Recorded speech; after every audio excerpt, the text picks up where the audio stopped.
Siomai King kasi, kumpara sa ibang siomayan, ito lang yung bumili ka, mas marami, 5 piraso.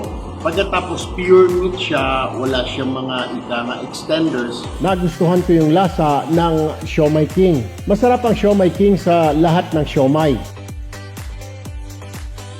Meron po along EDSA, malapit sa Shaw Boulevard. Well, mabenta siya, despite the fact may mga katabi siya, may mga kalaban, pero mas gusto kasi ng mga tao yung panlasa. Aside from that, mura siya because of the fact na mas marami kumpara din sa